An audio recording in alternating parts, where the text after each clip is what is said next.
வணக்கம். பெரியார் குறித்து தொடர்ச்சியான அவதூறுகளை நாம் தமிழர் கட்சியினரும் அதன் ஒருங்கிணைப்பாளர் சீமானும் பரப்பி வருகிறார்கள்.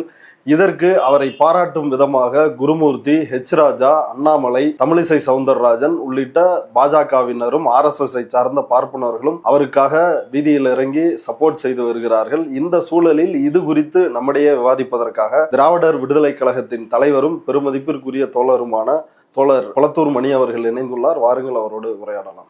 தோழர் வணக்கம். வணக்கம். தோழர், பெரியார் குறித்து தொடர்ச்சியான அவதூறுகளை சொல்லிட்டு வராங்க. குறிப்பா சமீபத்தில் சீமான் சொன்னது, பெரியார் தாயோடு, மகளோடு, அக்கா தங்கச்சிகளோடு உறவு வச்சுக்கலாம், உங்களுடைய உடல் இன்பத்தை தீர்த்து கொள்ளலாம் அப்படின்னு பெரியார் சொல்றாரு அப்படின்னு சொல்றாரு. ஆதாரம் எல்லாரும் கேட்குறாங்க. அதற்கு திரும்ப ஒரு பதில் சொல்றாரு, நான் கொடுக்குற ஆதாரத்தை நீங்க ஏத்துக்க மாட்டீங்க, அதனால பெரியாரோட நூல்களை நாட்டோடமையாக்குங்க, அதுலதான் அந்த ஆதாரம் இருக்கு, நான் எடுத்து தரேன் அப்படின்னு இன்னொரு ஆர்குமெண்ட் வைக்கிறாரு. இது பற்றி நீங்க என்ன நினைக்கிறீங்க? இந்த முதல் சொற்கள் பெரியாரை பற்றி அவதூறுகள்ன்றதே எல்லா பதிலும் வந்துருச்சுன்னு நினைக்கிறேன். இப்போ அவர் சீமான் அண்மை காலமாக இப்படிப்பட்ட பல செய்திகளை பேசுறாரு. புதிய புதிய பொய் பேசுவதில் அவருக்கு சிறந்த பரிசு. கோயபிள்ஸுக்கு இவரை எடுத்துக்காட்டலாம் சொல்லலாங்கிற மாதிரியான பொய்களை பேசி கொண்டு வருகிறார்.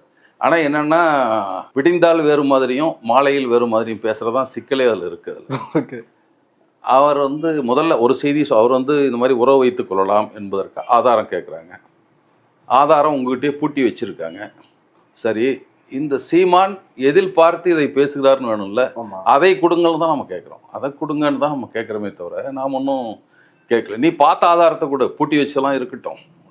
இன்னொன்று, பெரியார் நூல்கள் நாட்டுடைமை ஆக்கப்பட வேண்டும் என்ற கோரிக்கை இப்போது தேவையில்லை என்பதுதான். இவர் சமாளிப்பதற்காக சொல்லலை.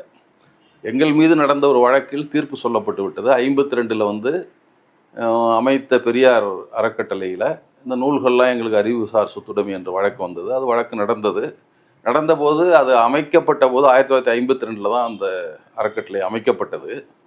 அந்த நேரத்தில் இருந்த விதிப்படி ஆசிரியர் இறந்து விட்டால் அதுக்கப்புறம் 25 ஆண்டுகளுக்கு பின்னால் அவர் காப்பிரைட்டு இருக்காது. அதுக்கப்புறம் பப்ளிக் டொமைனுக்கு வந்துடணும் தீர்ப்பு சொல்லப்பட்டது. இன்னொன்று, செய்தித்தாள்களையும் வார ஏடுகள் போன்றவற்றிலும் வருவதற்கு காப்பிரைட் கிடையாது, அன்லஸ் ஸ்பெசிஃபிக்கலி ரிசர்வ்டு.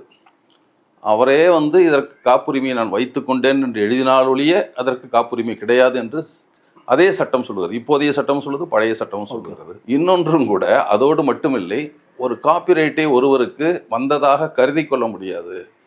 எழுத்து வடிவில் சரியான சொற்களோடு, வரையறுக்கப்பட்ட நல்ல சொற்களோடு எழுதப்பட்ட ஒரு உரிமையின் ஆவணத்தின் வழியாகத்தான் அழிக்க முடியுமே தவிர நீங்களா கருதி கொள்ள முடியாது, எங்களுக்கு வந்துருச்சுன்னு கருதி கொள்ள முடியாது என்ற 3 காரணங்களை சொன்னாங்க. அது பப்ளிக் டொமைனுக்கு 1998 வந்துவிட்டது என்றும் சென்னை உயர்நீதிமன்றத்தினுடைய 2 நீதிபதிகள் வந்த ஆயம் சொல்லிவிட்டது. உச்சநீதிமன்றத்துக்கு போனார்கள். உச்சநீதிமன்றம் அந்த வழக்கை ஏற்றுக்கொள்ளவில்லை. அப்போ இது வெளிதான் இருக்குது. இப்போது பெரியாரிய நூல்கள் இளைஞர்கள் வாங்குகிறார்கள், இவ்வளவு இருக்கிறது என்று சொல்லுகிறார்கள். நாட்டுடைமை ஆகாமல் எப்படி அந்த நூல்கள்லாம் வெளியே வந்திருக்க முடியும்? அப்போ இருக்கிறது. இவர்கள் தப்பித்துக் கொள்வதற்கு சொல்லுகிற பொய்யான காரணங்களில் ஒன்று இது. இன்னொன்று, அவர் சொல்லிவிட்டார். சரி, ஆவணை இவரை கேட்டால் யார் தர்றேன்னு சொல்கிறாங்கன்னா அண்ணாமலை தருகிறேன்ங்கிறார். அப்போ என்ன பொருள்னு தெரியல. அவங்க கொடுத்ததை இவர் கையில் வாங்காமல் வந்து விட்டார் போல் இருக்கு. அதை வாங்கியாவது அப்புறம் சொல்லியிருக்கலாம். தம்பி அண்ணாமலைகிட்ட வாங்கி அண்ணன் சீமான் சொல்லியிருக்கலாம், என்னன்னாவது சொல்லியிருக்கலாம். ஏன்னா அவர் மாலையே தரேன்னாரு. நம்ம மாலைக்கு வாட்ச் பில்லை தராமல் இருக்காரு. ஆனால் சரி, இதையாவது கொடுத்துருக்கலாம். கேட்டிருந்தா கொடுத்துருப்பார் அவர். இல்லாமல் நான் அதை பற்றிய ஆவணங்கள் எங்கிடம் இருக்கிறது, நான் கொடுக்குறேன். பெரியார் இது ஆற்றிய உரை. இந்த உரையை அவர் கடைசி உரை, இறுதி உரை ஆற்றியது 19/12/1973 தியாகராய நகரில் ஆற்றியதான் இறுதி உரை. அதற்கு 2 நாளைக்கு முன்னால கும்பகோணத்தில் பேசுகிறார். அது நூலாக வந்திருக்கிறது. அது புத்தகமாகவே வந்திருக்கு. அது என்னிடம் இருக்கிறது. நான் அதை கூட உங்களுக்கு அதை படித்தே காட்டி விடலாம். அந்த புத்தகத்தினுடைய தலைப்பு என்னன்னாங்க, இதுதான் அந்த நூலினுடைய அட்டைப்படம். இந்த சந்தர்ப்பம் மறுபடியும் வராது, குழந்தை பெரியார் அவர்களுடைய பேச்சு. அடுத்தது பாருங்க, இந்த சந்தர்ப்பம் வராது, தந்தை பெரியார் அவர்களின் தஞ்சை மாவட்ட இறுதி 17/12/73 குழந்தை பேருரை பேச்சு வடிவம். அப்படி பேச்சு வடிவத்தில் அப்படியே போட்டிருக்காங்க. அதில் ஒரு 12ஆம் பக்கத்தில் அவர் சொல்லியிருக்கிற செய்தி, அந்த பிரம்மாவுக்கு பொண்டாட்டி யாரு? அவனோட மவ சரஸ்வதி. அவ தான் பொண்டாட்டி. தெரியாமல் இருந்தாங்கன்னு சொல்கிறதுக்கு இல்லை. அந்த சரஸ்வதி கதையை பார்த்தா அந்த பொம்பளையை அவன் உண்டாக்கி போட்டு பார்த்தான். அந்த பொம்பளை அழகாக இருந்தா. போய் கட்டி பிடிச்சான். அவ அப்பனாச்சே நீ வந்து என்ன பிடிக்கிறியன்னா அதெல்லாம் கிடையாதுன்னா ஓடினாள். இவனும் ஓடினான். லிங்கேஸ்வரன் பிரம்மாவை கூப்பிட்டான். என்னடா மகக்கிட்ட போய் ரகலை பண்ணுறியன்னா லிங்கேஸ்வரன் கூப்பிடுறான். உனக்கு தெரியாதா, ஆசை வந்தா அம்மா என்ன மக என்ன? அடைப்புக்குள்ள மக்கள் சிரிப்பு. உடனே அவன் உத்தரவு போட்டான், போமா அவன்தான் ஆசை வந்தா பேதம் இல்லைங்கிறான், போ அவங்கிட்ட என்ன. சிரிப்பு மீண்டும். உடனே அவனும் அவளும் பொண்டாட்டி புருஷனா இன்னைக்கும் இருக்கிறாங்க. இப்படியாக ஒரு முறையில்லாத கதை இருக்கு அப்படின்னு பெரியார் பேசியிருக்கார். இதை பிரம்மா சொன்னதாக சொல்றாரு. இந்த ஆதாரத்தோடு நான் நிறுத்தி கொள்ளவில்லை, இன்னொரு ஆதாரத்தை நான் கொடுக்கணும். அவங்களுக்கு சிலதெல்லாம் பெரிய பெரிய நூல்கள்லாம் அவங்க சொல்லிட்டு இருக்கல. பல நூல்களில் ஒன்று ஸ்ரீமத் பாகவதம். அதை சொல்லுவான், பாகவதத்தில் அப்படி இருந்தது இப்படி இருந்ததுன்னு சொல்லுவான். இப்போ அந்த பாகவதத்திலிருந்து ஒரு செய்தியை கூடுதல் ஆதாரமாக 3வது தொகுதி 12வது அத்தியாயம் 30வது ஸ்லோகம் ஆங்கிலத்தில் இருக்கு, ஓ ஃபாதர். அதை விட்டுட்டு தமிழில் அவங்களே மொழிபெயர்த்திருக்கிறாங்க. தந்தையே, நீங்கள் உங்களை சிக்கலாக்கி கொள்ள முயலும் இந்த செயலை வேறு எந்த பிரம்மாவாலும் எந்த காலத்திலும் செய்யப்படவில்லை. எதிர்காலத்தில் யாரும் முயற்சி செய்ய துணிய மாட்டார்கள். நீங்கள் பிரபஞ்சத்தில் உயர்ந்தவர். உங்கள் மகளுடன் உடலுறவு கொள்ள விரும்புவது மற்றும் உங்கள் விருப்பத்தை கட்டுப்படுத்த முடியாமல் இருப்பது எப்படி? அடுத்து 30வது ஸ்லோகம். 31வது ஸ்லோகம். நீங்கள் மிகவும் சக்தி வாய்ந்தவராக இருந்தாலும் உங்கள் குணாதிசயங்கள் பொதுவாக மக்களால் ஆன்மீக முன்னேற்றத்திற்காக பின்பற்றப்படுவதால் இந்த செயல் உங்களுக்கு பொருந்தாது. இதை யார் எதிலிருந்து எடுத்திருக்கேன்னா, வேதா பேஸ்னு வேதத்தை பற்றிய அடிப்படையில் சொல்வதற்காக இருக்கிற ஒரு இணையத்திலிருந்து எடுக்கப்பட்டது தான் இது. நாங்களாம் எழுதிக்கிட்டதில்லை, வேதா பேஸ்ன்னு இருக்குது, அதிலிருந்து எடுக்கப்பட்டது தான். அப்போ பிரம்மா ஒன்றுக்கு பெரியார் பேச்சு மட்டும் இல்லை, ஸ்ரீமத் பாகவத்திலும் அதற்கான ஆதாரங்கள் இருக்கிறது. ஆனால் இதை விட்டு இப்போ பெரியார் மேலே ஏற்றி சொல்லி கொண்டிருக்கிறார். அதை இந்த பொறுக்கியும் அதை அப்படியே வந்து நம்மிடம் திருப்பி சொல்லுகிறார். சீமான் வந்து என்ன சொல்றாருன்னா, சாஸ்திரத்துல ஒரு தடவை தான் எங்களை வந்து சூத்திர வேசி மகன்னு சொல்லிட்டான். பெரியாருக்கு இதே தான் வேலை. மேடையில் ஏறுனா தேவடியா மகன்ட்டான், தேவடியா மகன்ட்டான், இதே தான் அவர் பேசினாரு. செந்தில் காமெடி மாதிரி ஹாப்பி பர்த்டே டே டே டே அப்படின்ற மாதிரி வாய்ப்பு கிடைக்கிறப்பெல்லாம் வந்து தமிழ் மக்களை தேமகனே அப்படின்னு வந்து பெரியார் பேசினார் அப்படின்னு ஒரு பெரிய குற்றச்சாட்டை வைக்கிறார். இன்னைக்கு வரைக்கும் சொல்லிட்டு இருக்கான்ல, ஏன் அர்ச்சர் ஆகக்கூடாதுங்கிறான். இல்லை, அதில் 96 ஒரு ஜட்ஜ்மெண்ட் வருது. ஒருத்தர் வந்து ஒரு மனைவி திருமணமாகி கணவனை விட்டு வந்து கொஞ்ச நாள் கழித்து இன்னொரு திருமணம் பண்ணி குழந்தை பிறக்குது. ஆனால் அது டைவர்ஸ், சட்டப்படியான டைவர்ஸ்லாம் வாங்கலை. அந்த பையனுக்கு சொத்து இருக்கா இல்லையான்னு தான் வழக்கு. கீழ் நீதிமன்றம் சொல்லுது, இல்லை சொத்து உண்டு, அவன் அப்பான்னு ஸ்கூலில் அவர் தான் அட்மிஷன் பண்ணிருக்காரு, கல்யாண பத்திரிகையில் அவர் தான் அப்பான்னு போட்டிருக்காரு, அதனால் உண்டுன்னு சொல்கிறாங்க. அப்புறம் திருப்பியும் மேல்முறையீடு உயர்நீதிமன்றத்துக்கு போகுது. சட்டப்படி மனவிலக்கு வாங்காமல் திருமணம் செய்தால் திருமணம் செல்லாது அப்படின்னு அவன் சொல்லியிருப்பான். உச்சநீதிமன்றத்துக்கு வழக்கு போகுது. உச்சநீதிமன்றம் சொல்கிறான், உயர்நீதிமன்றம் ஒன்று கவனிக்க தவறி விட்டது, இவரெல்லாம் சூத்திரர்கள், எல்லா வழக்காடிகள் அனைவரும் சூத்திரர்கள். சூத்திரர்களுக்கு மனைவியும் ஒன்று தான், வைப்பாட்டியும் ஒன்று தான், சொத்துல பங்கு உண்டுன்னு தீர்ப்பு சொல்கிறான். உச்சநீதிமன்றத்தில் சொல்கிறான், பெரியார் செத்து 23 வருஷம் கழிச்சு சொல்கிறான் சூத்திரன்னு. இவர் பெரியார் இருந்த காலத்து சொன்னது தப்புங்கிறார். இவர் அந்த சூத்திரன் இருந்தால் இவர் எவ்வளவு கீழான நிலையில் சேரில் ஆங்கிலேயன் சட்டம் போடுறான் சொல்கிற 1835. சூத்திரர்கள் நாற்காலியில் உட்காரலாம்னு ஒரு அரசாணை போட்டான்னு என்ன அர்த்தம்? உட்காரலான்னு ஒன்று போடுறான். உட்கார்றதுக்கு அனுமதி கொடுத்து ஒரு ஜீவம் அரசு ஆணை போடுதுன்னா எந்த நிலையில் நம்ம வச்சுருந்துருப்பான்? அரசாணை உடனே பின்பற்றிக்க போகிறான், தீண்டாமல் ஒழிந்து விட்டதுன்னா பின்பற்றினானா இப்போ? அது மாதிரி தான் இருந்திருக்கும். அதுக்கப்புறம் நீண்ட காலம் வந்து அதை பேச வேண்டிய தேவை. அவருக்கு வந்து அவமானமாக நம்ம உழைக்கும் மக்களை, எல்லா நலமும் உண்டாக்குற மக்களை இழிவான மக்கள்னு, சோம்பேறி கூட்டம் உயர்வான மக்கள்னு சொல்லுது என்ற கோபம் அவருக்கு இருந்தது. உனக்கு கோபம் இல்லை, என்ன தேவடியாமன்னு சொல்கிறத பற்றி கவலை இல்லைன்னா பேசாமல் இருந்துக்கோ, யார் வேண்டாங்கிறாங்க. உனக்கு என்ன, யார் அந்த பாதிப்பு யாருக்குறா உனக்கு கோபம் வரும்? இன்றைக்கி வரைக்கும் அர்ச்சகராக முடியல, பயிற்சி எடுத்து கூட என்ன நீ சூத்திரன், நீ வர முடியாதுன்னு தானே சொல்கிறான். அது அவரை பற்றி ஒரு தமிழ் உரிமையெல்லாம் இருக்குது, தமிழ் உரிமை தானே கிடைக்கல, வழிபாட்டு உரிமை இல்லையே, அது ஏன் பேச மாட்டேங்கிற? நீ என்னைக்காவது பேசியிருக்கியா வழிபாட்டு உரிமை பற்றி பேசியிருக்கியா? இல்லை, அதுக்கு தான் சீமான் ஒரு தீர்வை சொல்கிறாரு. அனைத்து ஜாதியினரும் அர்ச்சகராவதை விட அன்னை தமிழ் மொழி அர்ச்சனை மொழி ஆனால் போதும் அப்படின்னு சொல்றாரு. பாப்பான் தமிழ்ல சொல்லிட்டா போதுங்கிறாரு. பாப்பானே இருக்கட்டும், பாப்பான் தமிழ்ல சொன்னா தமிழர்கள் தானே 2000 வருஷம் நம்மளோட இருக்காங்கல்ல, ஏன் சொல்ல மாட்டேங்கிறான்னு கேட்கணுமே இவரு. நீ போய் உன் பையனை கூட்டி போய் பண்றப்ப சமஸ்த சொன்ன அன்னைக்கு கேட்கலையே அவரு. இவ்வளவு பெரிய யோகியன், இவ்வளவு பெரிய தமிழ் உணர்வாளன், தமிழ்நாட்டை காப்பாற்ற வந்தோம், ஏன் பையனுக்கு வச்சுக்கிட்டு சமஸ்கிருதம் சொன்னப்போ கேள்வி கேட்க யோகியது இல்லை, இந்த ஆள் எதுக்கு இதை பேசிகிட்டு இருக்காரு. இப்போ வந்து பெரியார் வந்து தொடக்க காலத்தில் 1929 சுயமரியாதை மாநாட்டில் கடவுள் என்பதற்கும் பக்தன் என்பவருக்கும் இடையில் இடைத்தரகரோ வடமொழியோ வேண்டாம்னு தீர்மானம் 1929 போட்டார். நடைமுறைக்கு வரலங்கிறது தானே, விருப்பம் இருக்குது எல்லாத்துக்கும். நீ 29 போட்டது நீ இப்போ 2029 பேசியிருக்கிற. நீ அவர் 100 வருஷத்துக்கு முந்தி பேசினா போதாது, என்ன அதற்கான முயற்சிங்கிறத நம்ம கேட்குறோம்.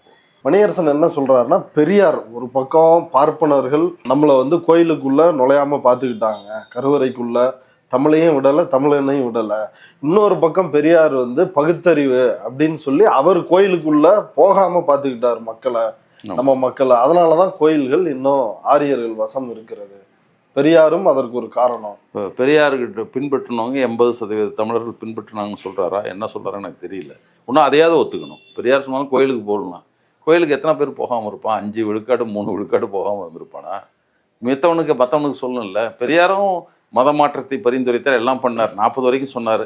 அப்புறம் தான் இந்து மதம் வேண்டான்றதை முதல்ல கோயில் நுழைவு போராட்டம் 2 பேரும் பண்ணாங்க. அம்பேத்கரும் பண்ணார். 30 வந்து காலாராம் கோயில் நுழைவு போராட்டம், பெரியாரும் அப்போ 33 இனிமேல் கோயில் நுழைவு போராட்டம் வேண்டாம், அவனை போய் தன்னை அவமதிக்கிற, அவனை கீழ் ஜாதியாக சொல்லுகிற கடவுள் உனக்கு முயற்சி பண்ணுமா, விட்டு இந்து மதத்தை விட்டு வெளியே வாணி, இந்து அல்ல என்று சொல்ல ஆரம்பிச்சிட்டாங்க. 2 பேரும் சொன்னாங்க. அவரும் மதம் மாறுங்கள்னு சொன்னார், இவரும் சொன்னார். அதுக்கப்புறம் நீ என்ன பண்ண? தமிழருக்கான கட்சி வச்சிருக்கிற நீங்கள் என்ன பண்ணீங்க? ஒன்றுமே பண்ணலையே. பெரியார் பண்ணிட்டாரு. பெரியார் செத்து 50 வருஷம் கூட மாற்ற முடியல. உனக்கு என்ன யோகியது இருக்குது அரசியல் பண்ணுறதுக்கு? நீ என்ன அரசியல் பண்ணுறீங்க இது வரைக்கும்? 50 வருஷத்துக்கு முந்தி சொன்னதும் மக்கள் இன்னும் கேட்டுட்ருக்கான்னு நினச்சின்னா நீ பேசாமல் தூக்கு போட்டு செத்து போயிடலாம். இல்லைன்னா என்னால் ஒன்றும் செய்ய முடியலன்றா ஏழாமி தானே சொல்லிக்கிட்டு எதுக்கு புலம்பிகிட்டு இருக்கணும்னு நான் கேட்குறேன். இல்லை, பெரியார் வந்து கோயில் நுழைவு, அனைத்து ஜாதி அர்ச்சகர், அதுலேயும் அவர் வந்து பங்களிப்பு செலுத்தியிருக்காருல்ல, அதை ஏன் வந்து அவங்க பேச மாட்டுறாங்க? ஏன் ஒரு நிகழ்ச்சியில் போனால் அந்த நிகழ்ச்சிக்கு என்னவோ அதுதான் பேசுவாங்களே தவிர, இப்போ நம்ம புதிய கல்விக்கு எதிராக பேசுகிற பெரியார் கோயில் நுழைவு போராட்டத்தை தான் பேசிகிட்டு இருக்க முடியுமா? அந்த சூழலுக்கு எது தேவையானதை பேசுகிறோம். ஆனால் இவங்க இன்னும் 39 வந்து வைத்தியநாத ஐயர் தான் கோயில் நுழைவு போராட்டம்னு பேசிகிட்டு இருக்கானுங்க. 25 26 சுயமரியாதை இயக்கம் நடத்தும் பேச மாட்டேங்கிறாங்க. ஏன் பேச மாட்டேங்கிறாங்க? 26 திருவண்ணாமலை கோயில் நுழைவு போராட்டம், கண்ணப்பர் கண்ணப்பர் கைது செய்யப்படுறாரு. கியா பேசுனா சுயமரியாதை இயக்கத்தில் இருக்கார். மயிலாடுதுறையில் போய் உள்ள நுழைகிறாரு. அங்கே அவர் கைது செஞ்சு வழக்கு போடுறாங்க. திருச்சியில் போடுறாங்க. ஈரோட்டில் குத்துசி குருசாமி எல்லாம் போகிறாங்க, அவங்கள கைது பண்ணுறாங்க. இதெல்லாம் 26 29 வரைக்கும் நடக்குது. இத்தனை கோயில் நுழைவு போராட்டம். 39 நடந்தவங்க தான் கோயில் நுழைவு போராட்டம் நடத்தின வைத்தியநாத ஐயர்னு ஒன்றும் சொல்லிட்டு இருக்கீங்களே, என்ன நீ சொல்லிட்டு இருக்க? உனக்கு வந்து பழைய வரலாறு நீ தான் படித்து தெரிஞ்சுக்கணுமே தவிர, ஏன் அதை பற்றி நாங்கள் சொல்லணும்னு ஏன் சொல்லிட்டு இருக்கீங்க? வரலாறு இருக்குல்ல, நீ தான் பெரியாரை உளுந்து படிக்கிறாச்சு. அதில் அவருடைய குடியரசு இதெல்லாம் இருக்கே பதிவுகள், ஏன் உங்களுக்கு தெரியலன்னு தான் கேட்குறோம். அடுத்ததா இன்னொரு முக்கியமான விஷயத்த சீமான் வந்து சொல்றாப்புல, பெரியாரையும் அம்பேத்கரையும் ஒரே நேர்கோட்டில் வந்து வைக்கக்கூடாது. அண்ணல் அம்பேத்கர் எவ்வளோ பெரிய அறிவாளி, அவர் சொன்ன கருத்துக்கள் எப்பேற்பட்டது, இவரும் அவரும் ஒன்றா வைக்கலாமா? யாராவது பெரியாரிஸ்ட் அம்பேத்கரிஸ்ட் யாராவது இருந்தால் வாங்க விவாதிக்கலாம், என்கிட்ட நிரூபிச்சிருங்க, அதுக்கப்புறம் நான் வந்து மன்னிப்பு கேட்டுடுறேன், நான் வருத்தம் தெரிவிச்சிடுறேன் அப்படின்னு சவால் விடுறாரு.